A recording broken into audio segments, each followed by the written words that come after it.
De la maternelle à l'enseignement supérieur, le groupe Arcade compte plus de 2500 élèves et étudiants. Chaque jeune est accueilli et accompagné avec bienveillance et dans le respect de sa singularité afin qu'il puisse s'épanouir pleinement. Le projet d'établissement s'articule autour de deux grandes spécificités. Tout d'abord, l'accueil de sportifs de haut niveau. Pour cette année, 280 sportifs dans toutes nos filières, soit 22 disciplines représentées. Le groupe Arcade a également à cœur d'affirmer sa dimension internationale et de valoriser l'ouverture sur le monde. Nous encourageons chaque année les élèves, les étudiants, mais également les enseignants à faire l'expérience d'une mobilité auprès d'un de nos partenaires professionnels ou scolaires à l'étranger. Bonsoir Madame Laure. Bonsoir. Alors plein d'espoir d'ailleurs dans tous ces jeunes qu'on vient de voir. Tout de suite, dites-nous comment s'est passée la rentrée. Eh bien, j'ai envie de dire que cette rentrée 2021 a été très sereine. On a eu un vrai tourbillon en mars 2020 où on a dû fermer l'ensemble de nos établissements en moins de 24 heures. Donc, on a dû instaurer cette continuité pédagogique pour nos 2500 élèves et étudiants. Toutes les équipes ont été très mobilisées et ont fait preuve d'une grande réactivité et d'une grande adaptabilité, notamment sur le domaine du numérique, ce qui n'était pas forcément évident pour les familles, pour les élèves et pour les enseignants. Mais avec toute l'équipe de direction et les responsables présentes ce soir, je voudrais vraiment leur dire un grand merci pour avoir su aussi mobiliser nos 180 enseignants. Et aujourd'hui, on rentre sereinement, on est paré à la continuité pédagogique, au protocole sanitaire. Donc on espère en tout cas une chose, c'est enlever le masque très bientôt. Ça va venir, ça va venir.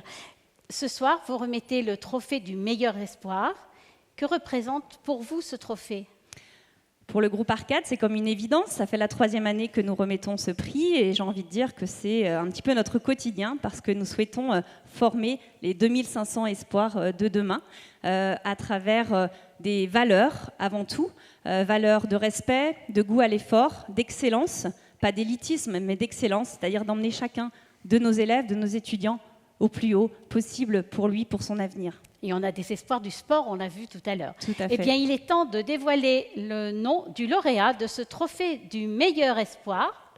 Le trophée du meilleur espoir est décerné au domaine Aurélie Berthaud à Pernan-Vergelès, représenté par Aurélie Berthaud, viticultrice. Bravo.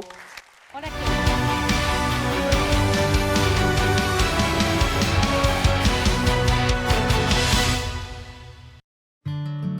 Je m'appelle Aurélie Berthaud, je suis viticultrice depuis 2017 à Pernan-Vergelès, à 5 km de Beaune.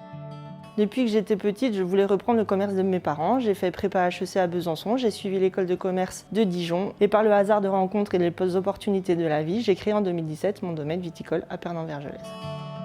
J'exploite 5,5 hectares de vignes sur les appellations Beaune, Choré-les-Beaunes, Pernan-Vergelès, en blanc et en rouge, en village et en premier cru.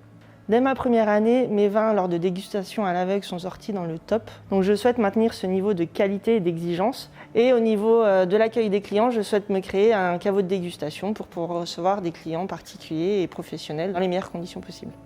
Meilleur espoir, Aurélie Berthaud. Bravo à vous. Merci. Bravo.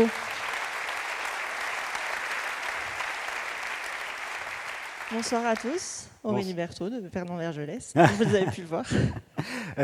Aurélie, on dirait pas comme ça, mais vous avez encore des traces de raisin sur les mains, presque, parce que vous êtes en pleine vendange. Oui, tout à l'heure à 15h, on dirait pas, j'étais en short basket et j'étais en train de presser mes blancs 2021. Voilà. Et elle était à l'heure pour la répète, en plus. C'est ça, tout à l'heure. difficilement. Et ça, c'est une bonne nouvelle. Alors, très sérieusement, Aurélie, on peut vous demander votre âge parce que vous êtes encore toute jeune. Oui, je viens d'avoir 35 ans. 35 ans, à 30 ans, le vin, vous ne connaissiez rien. Non, je ne suis pas du tout issue de ce milieu viticole, bourguignon, parce qu'à la base, je suis franc-comtoise. J'ai fait des études de marketing et entrepreneurial, et par le hasard des rencontres, comme je l'ai dit dans la vidéo, je suis venue en Bourgogne, et je me suis initiée, et je me suis découverte une nouvelle passion pour le vin. Oui, et puis des belles appellations. C'est ça. Particulièrement sympathiques, on a vu dans le film. Donc ça fait 4 ans. C'est ça, 2017. Beaucoup de presse, on parle beaucoup de vous, quoi, un peu partout. Apparemment. Ça vous fait plaisir? C'est touchant. Ouais. Je ne sais pas ce qui m'arrive, c'est une spirale vertueuse. Ouais. Alors il y a la presse, il y a le journalisme, mais il y a aussi les sommeliers, les dégustations.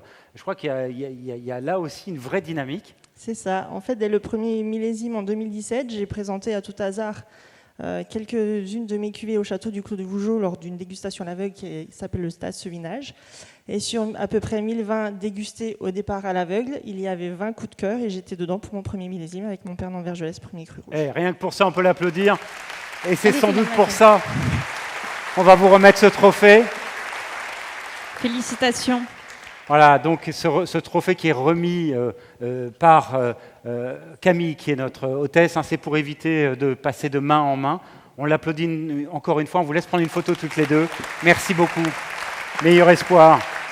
Le domaine Aurélie Berthaud. Bravo Aurélie.